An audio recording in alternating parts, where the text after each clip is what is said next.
And I do feel like us as men, but I know everyone does it. They feel like when you show up, you have to fix things, but that doesn't necessarily have to be the case. You don't have to fix it. You just have to either be there or be listening. Like that's the honestly all anyone ever wants, just to make sure that they're being heard. Because once you feel like you're not being heard, then you get to this point where fall into depression and you don't know how to get out of it because you Yeah. don't feel like anybody around you is paying attention or listening. Or this conversation could go anywhere. And that's the beauty of this podcast. Anything that has to deal with mental health is on the table worth a conversation. I say all the time that I believe that people are inherently good. The way to look at everything is always, the glass is half full. This conversation is so helpful, I feel like, to Logan, who's about to marry my daughter, and who my daughter came up in that situation, right?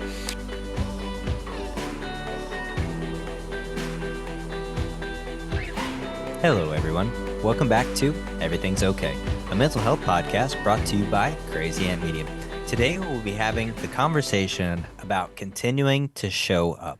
As Yes. always, I am here with my father-in-law and co-host Dustin. Super excited about this situation because we've been on both sides of the coin where we've had people show up for us and we've had people who've been completely absent for us. And it's been like that for us, for other people as well. So Yeah. I think this will be a good conversation. No, yeah. This will definitely be a good conversation, and it's life. It's how life rolls. Life is not linear. I think that's so important for people to remember. It is not a straight line. Things out of your control, some things in your control, whatever the situation, but it is not a straight line, not linear, and so yeah, sometimes being there or not being there, it's an issue. So yeah, man, it's gonna be a fun one. Yeah, most definitely. And I think a lot of this comes from parental guidance, I guess you could say. Either being on the receiving or giving end, showing up for your kids or for your parents, or if, as a parent showing up for your kids or showing up for friends, too, is something that I feel like is very important and not necessarily talked about enough Yeah. because there's certain situations to where, like, for example, when my grandmother-in-law, Miss Polly, was in the hospital recently, we have a friend out in LA who just bought you some coffee and some Starbucks breakfast and made sure to send it to the hospital. It's Yeah. instances like that to where like we need to see more of. Oh, absolutely. And it's that's showing up. If you can't be there physically, there are ways to show up even when you can't be there physically. And that was a simple gesture that just said I'm there with you. And yeah. And so yeah, it's a great example of, sometimes situations are not conducive to how you would like it to play out because things happen that you're not in control of. Doesn't mean that you still can't do things. Remember, we talk about this all the time. It's like good days, good events, bad events. They're just things, and it's how you react to them that make them good or bad. And so I think that's critically important to remember. Even if something's not in your control, how you react to it is in your control. And I think that stems well into this conversation of what we're talking about showing up and not showing up. It's all on how you respond to things. Yeah, most definitely. And I do feel like us as men, but I know everyone does it. They feel like when you show up, you have to fix things, but that doesn't necessarily have to be the case. You don't have to fix it. You just have to either be there or be listening. Like that's the honestly all anyone ever wants, just to make sure that they're being heard. Because once you feel like you're not being heard, then you get to this point where fall into depression and you don't know how to get out of it because you Yeah. don't feel like anybody around you is paying attention or listening. But I think it's very important to define and discuss how showing up is often misunderstood as hustle or perfection because there is a lot of situations that, like I was just talking about, trying to be the fixer, trying to be the person that can change a situation for somebody is a very gratifying feeling on the person who's trying to fix things, but then on the receiving end, sometimes that can come across as overbearing, to the point where you just want to push that person away. I know I've been in a lot of situations like that to where I just am like, stop. Just stop. I know you're trying to help, but you're not doing anything else but making me more anxious that what you're doing is just putting more on my plate. At least that's what it feels like to Right. the person who is getting bombarded, quote unquote, just because that's how they're feeling at the time. And I know it's hard because, there's situations where you, as someone who needs somebody to show up for you, it's hard to get out of bed. It's hard being honest about, the capacity of what you can handle at that specific time, or Absolutely. choosing to rest instead of quitting, and like all of these different scenarios. So that's why I think it's important to communicate your needs, communicate with the people around you. I know we talked about it a little bit last episode, how important that is. And when you do that, everyone around you is informed and knows how to approach the situation, because when they come in guns blazing trying to fix something, when the person who needs something fixed is like completely in their own head, it doesn't help anything. I would agree with that wholeheartedly, and we did briefly talk about it in the last episode about one of my goals this year is to not be a fixer. Yeah. Or to be there but not be a fixer without fixing myself, because I think that's the trap too that you fall into when you are a fixer, is that you tend to forget yourself and end up hurting yourself in the process of trying to help others. And that's critically important because, like you said, being honest about capacity, right? I don't have the capacity to deal with you and you and you and myself. So today I need to just take myself a day, or I'm going to focus on here for today, and acknowledging that, because normal people don't have the capacity to deal with overwhelmingly powerful things all at once. It's just not normal. It's you have to take time to go, need to focus, need to do. And what you said is absolutely true. If you don't communicate that, then people don't know. And they just kind of either aren't there for you when you need them because you haven't communicated that you need them, or they're there too much when you haven't communicated that you don't need them. And so both are critically important. And I think the key mental health wise here is it's okay to say both. It's okay to admit when you need help and to ask somebody to be with you. It's also okay to set that boundary and say, I got to work through this myself. Can we just take a break and give me a little space? And it's not anything to feel guilty about either way. You shouldn't feel ashamed for asking for help, and you shouldn't feel ashamed for asking for distance. It's just part of the process. Most definitely. And I think it's important too to remember that you've heard this phrase throughout your life, throughout my life, throughout anyone's life. Showing up is half the battle. Yeah, yeah. Just when you're being able to be there, be present, but not even doing anything, I think that inevitably puts you in a situation to where if you're comfortable with doing something you can, or if you're not comfortable with doing anything, then you're at least there to listen. And I think that is a decent chunk of it, like we were just Without talking doubt. about.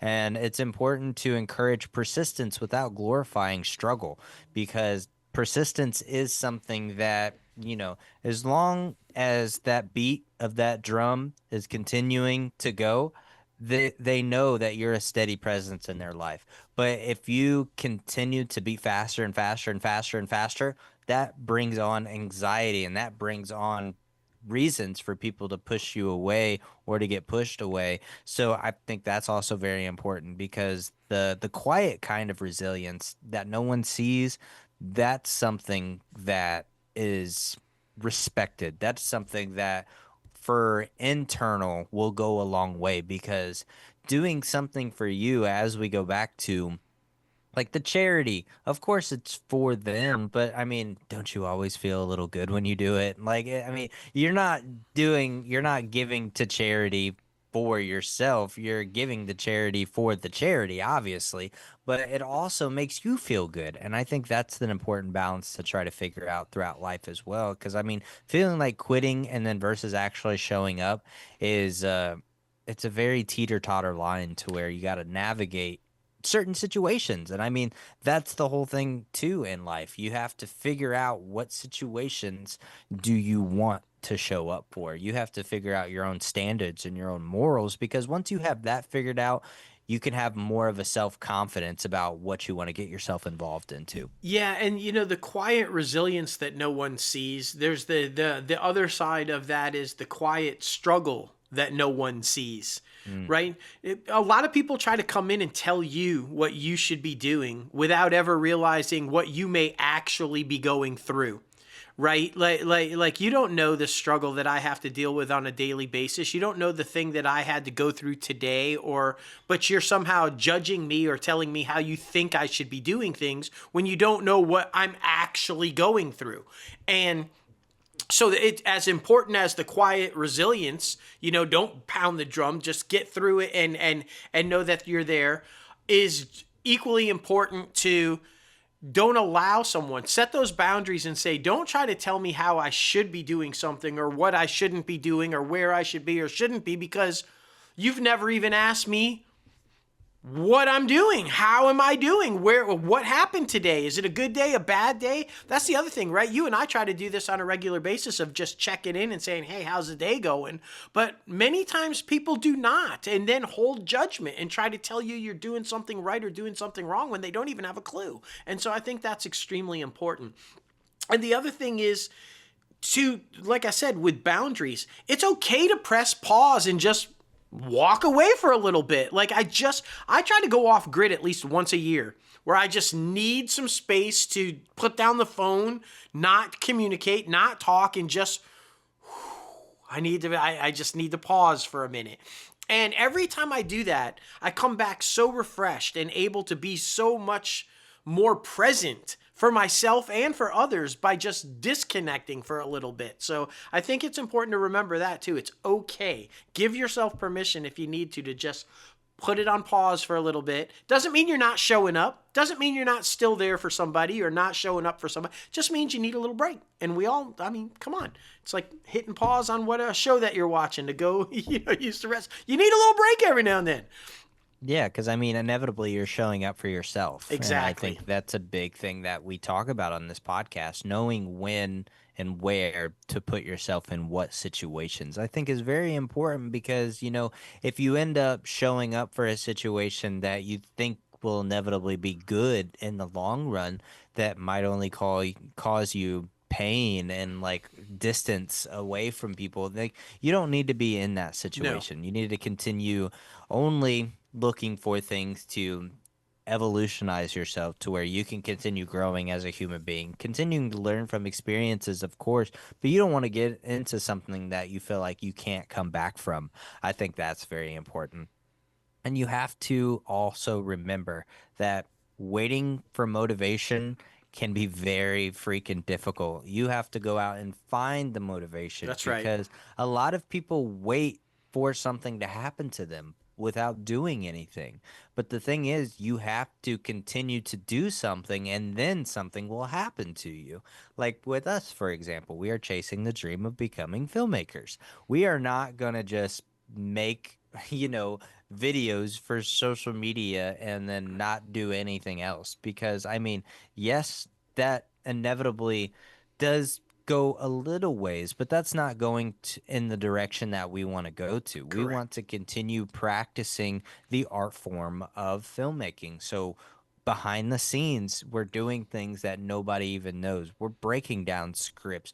We're drawing storyboards. We are finalizing budgets. We are doing all of these different things that takes a lot of works, months and sometimes years worth of work that is a slow, steady grind that we continue to show up for ourselves and for the company that we have pledged our dedication to. So it's things like that. You have to know when and where to show up for yourself and what's important to you. Because if you're waiting for that motivation, it's never going to come because you have to continue showing up. And throughout your journey, you'll be motivated by yourself. You'll be motivated by the amount of progress, the triumph, and the tribulations that you've been able to overcome. So I think that's important. Being motivated by yourself rather than waiting for that motivation is so much more rewarding, in my opinion. Yeah, absolutely. And I'm glad you brought up the filmmaking stuff because I get asked consistently. It's like, they have software for that. Why are you still with the colored pencils breaking down the script? Or why are you hand drawing, storyboards? Or, AI can do that now or whatever. Because it's, for me, about the process. It's enabling the showing up. It takes time to sketch a storyboard. Instead of just typing in Jack moves across the floor, boom, it's on there, or letting the software break down your script. It's about showing up. It's about the process because for me, then the payoff is so much more worth it. Knowing the work that you put in instead of you just typed a couple things and boom, it did it, right? And so, yeah, I'm glad you brought that up because I think that is true and on so many levels. The other thing is, it's not going to be perfect. And as long as you're consistent, you are consistently putting in the effort. It doesn't have to be perfect.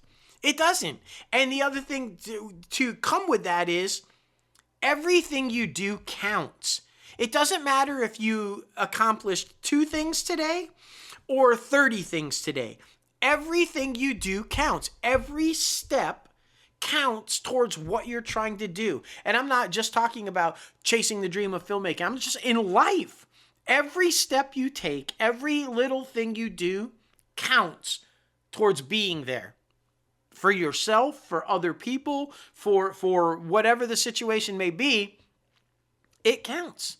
Like you said at the top of the show, a brilliant example. Whether it's calling up and saying, I just sent you some coffee that's going to be delivered, or I'm hopping on a plane and going to be there in person. One is grandiose. One is simple as, look out for it, it's coming. Both are showing up. It's both progress. So I just, it's a reminder of, if you only did a couple things today, but you were there for somebody, great. If you went out and worked at the soup kitchen and then went and paid for somebody's lunch and then you went home and you helped out your mom, or great. Both are good. Both are fine. It's about the consistency of always showing up. It's not about the being perfect or how much or how little you do, right? Yeah, most definitely. And I think the importance of doing it in a way that surprises people is also very rewarding and gratifying, not only to you, but to the person you're doing it For for. sure. For example, like showing up. My parents moved my senior year to Mississippi while I was still in Indiana. And so it was very difficult, obviously. I was living with my grandmother and I got student of the quarter for one of my classes. And it was one of those things where, like, yes, it's very cool, it's very awesome, but my parents aren't here to see it. But hey, funnily enough, they showed up. I did Yeah. not think that would happen. It's moments like that that I will always remember when my parents inevitably showed up. Like, what's so inspiring to me about you and Emily's mom is that no matter what was going on in y'all's personal life, you always showed up for Emily and always approached things what is best for her, no matter, obviously was still a lot of stuff happening, but if there's like a violin recital or anything like that, doctor's appointments, you were both showing up at the same time, putting your egos aside and being there for Emily. Well, and I pride ourselves on that. And I'll speak for her too. Not only did we show up, but we weren't sitting on opposite sides of the room. We were sitting right next to each other. There was a stretch where people didn't even know we were getting divorced Yeah. because it was important for us to be parents and to put Emily first and be there and be present because we had both experienced in our lives times when that wasn't there for us and we did not want to do that. And it's all learning lessons. Doing that and being able to work through that. We're in a really good spot right now. We've healed and we've come a long way from where we were to where we are now. And it's kind of like what we were talking about just showing up, communicating, and being there, not just as parents for Emily, but for each other, and acknowledging we could have done this better or that better. And like you said at the top of the show, communicating. Part of fixing a relationship or healing a relationship and moving on or continuing to move forward is showing up and acknowledging what was wrong and what was right. What could we do better? What could we have changed? What could, it's all key. And those small little steps. And, but you're the same way. When I was going through, a year and a half ago, when literally having heart problems again and had to go into the hospital and literally almost died on the table, you showed up. You were there. I didn't have to go through it alone. You took the time, even though you were going through stuff of your own at that point. You showed up, and it's something like that's critically important to just It's just one of those things. And I think, like you said, it's in part how you're raised. It's in part maybe about what wasn't there for you growing up, what type things. Sometimes it isn't all about what you're used to and what you had that you want to emulate and move forward. Sometimes it's about the scars, as we said, the battle scars, and knowing what you didn't have and not wanting to present that forward. And so you do better to try to not do that and show up in different ways that weren't there for you. Both are great and both are important. So yeah, man, I just think it's little things, man. Just little things, like you said, certain ways that you just take the time to acknowledge and go out of your way to do. Yeah, most definitely. And it's funny how things add up like that, because there are certain situations to where you feel like it's not really showing up, and then you're just like, no, it inevitably is. So I think that's important. And it's always so weird because, like, you know, not that I've had a crazy life, of course, but not that I've had like a great life or a bad life. Like I feel like it's very in the road. I've learned a lot of things along the way, Yeah, and it's like I wouldn't give any of those back because of the lessons I've learned. And it's that's such a exactly weird right. thing because like I can only imagine, and this is how I imagine I will be as well when I become a parent, like wanting my child to have a picture perfect life and to be okay, to, make sure they don't have to go through the same things I went through. But because of the things I went through, I turned into the person I am today. And I don't like, I feel like to some certain extent, and I don't know if anybody else feels this way, you have to have a little bit of trauma or a little bit of know-how to about trauma, at least to inevitably know how to walk through life, because you'll have different lessons that you've picked up along the way to be able to navigate certain situations.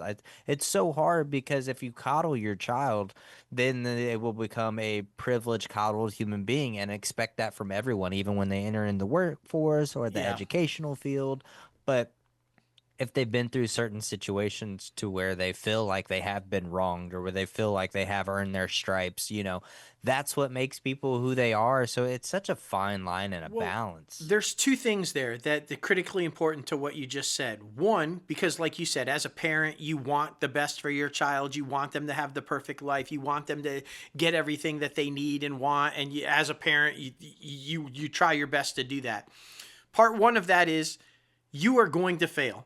You are going to make mistakes. There's no such thing as a perfect parent.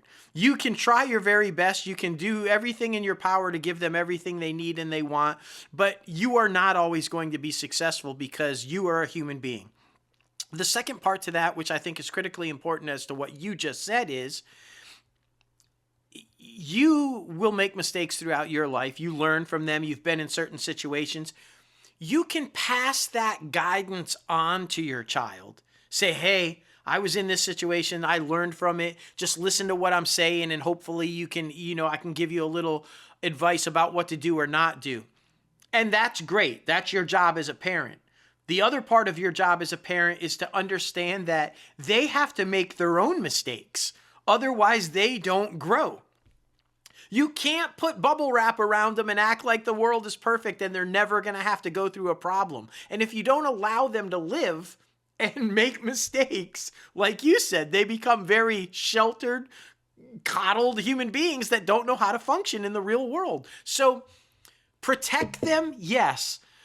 Advise them, guide them, yes, but don't hinder them from living life and making their own mistakes, because that's what it's all about, and that's how they're going to learn to show up for others. That's how you do it. It's a part of the process, right? It is, yeah, most definitely. And I mean, it's important to remember not giving up doesn't mean pushing yourself past your limits as well, or Mm-hmm. pushing other people past their limits. And I think that's very important because, you, like you just said, you're going to guide people throughout their lives, whether that be a child or whether that be anyone who you have in your life. It's going to be one of those situations to where you are able to pass along that piece of advice and continue moving forward. But yeah, I think showing up can be very quiet. It can be slow. It can be very powerful. But how you navigate and how you show up is also interpretive to the people who you're showing up for, I Right. think, as well. Because, like we were talking about at the very beginning, it can be very overbearing sometimes. So you have to make sure every time you show up to communicate with that person to see what they need. Because, again, you would want to do that with someone who shows up for you so that you can continue balancing everything. So I think that's really important to try to communicate. Absolutely, absolutely. I think the key to mental health, literally the key to mental health, is communication. There's no cure for mental health because it's something that everybody deals with on an everyday basis and in many different ways and in many different experiences.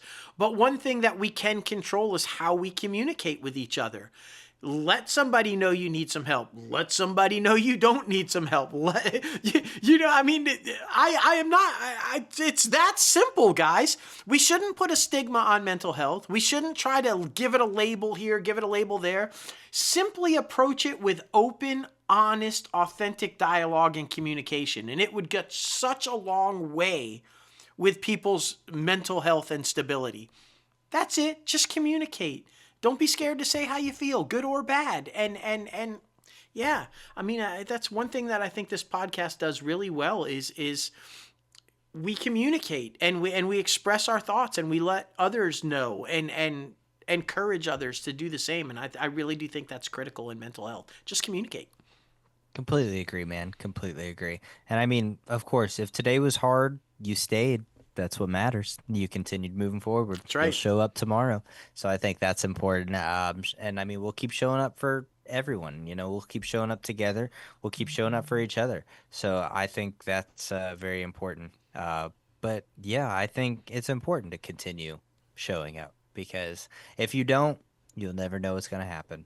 Um, but yeah, those are kind of my closing thoughts. I think it's important. You have to just continue showing up for yourself, but continue showing up for other people as well. That was my final thought as well. Don't forget to show up for yourself, right? It's all Yeah, about showing up for others, but don't forget to show up for yourself because that's just as important. Um, yeah, yeah. I think what a great conversation and just, life, man. It's like this, it's not like this, and communicate. When you're veering here, let somebody know. When you're veering exactly. here, let somebody know. Exactly, man. Exactly.